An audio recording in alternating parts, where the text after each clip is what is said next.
Hi, everyone. Welcome to week 5, the second to last week of our course. Things are moving so quickly. I'm really looking forward to taking a look at all of your classroom designs. That's very exciting. And I'll get the grades back to you as soon as I can. So this week for week 5, we're going to be looking at the disability categories of OHI, which is other health impaired, ED, which is emotional disturbance, and ASD, which is autism spectrum disorder. There are lots of materials for you to review under the reading and multimedia. I have some readings for you about students with emotional and behavioral disorders, um, and in a different key, which is 2 videos and a website. It's the history of, it's a book. It's based on a book, the story of autism. If you ever get a chance to snag a copy of the book, I typically don't like really dry nonfiction stuff.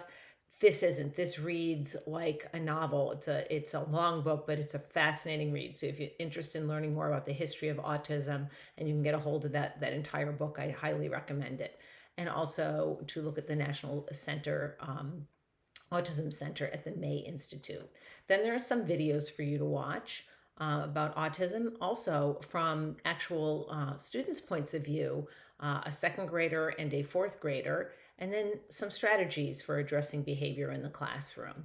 And lastly, there's another simulator for you to use. And also, I give you chapters 8, 9, and 10 in the supplemental text if you are using that. You're going to need sort of your notes on your experiences with the ADHD thought simulator as well as the auditory processing simulator and the dyslexia simulator for this week's assignment. So for our discussion this week, I have a quote for you. It's, if you've met one person with autism, you've met one person with autism. Dr. Stephen Shore said that. And I want you to think about that quotation and think about what it means to you based on the information that you've learned this week and your own personal knowledge or any additional research on autism. And then lastly, our assignment for this week is actually to develop a mind map. If you have never developed a mind map, you can Google mind map and you'll see lots of examples. The thing I found with mind maps is people who overthink them tend to maybe get frustrated with the assignment. It really is a way to get down on paper and visually show how your thinking connects on different topics. So for this week, I want you to take those 3 simulations that you've done. You did a couple weeks ago on auditory processing, and you tried on dyslexia. This week you tried on ADHD. What I want you to do is create a mind map about what happened when you attempted to do those 3 different simulations. And then I want you to be able to connect the experiences of someone who has learning disabilities with someone who has ADHD.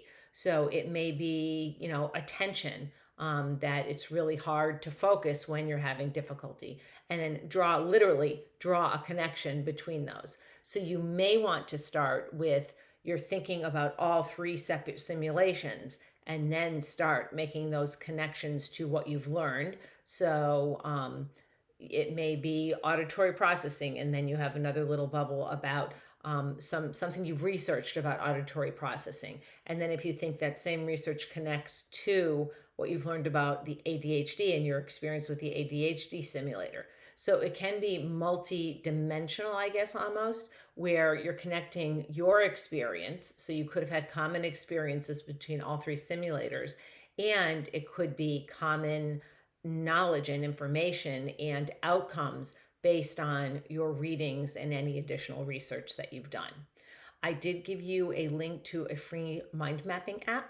Some people like using the app. Other people like just to do it like as a Word document and to put the shapes on a Word document. Other people I've seen do it on a PowerPoint slide. And I have absolutely no problem with you doing it on a big piece of paper and just taking a photograph and submitting it. That's absolutely fine if you prefer not to use technology. Just for everybody, remember, you have to have a written reference page in APA format in addition to the mind map.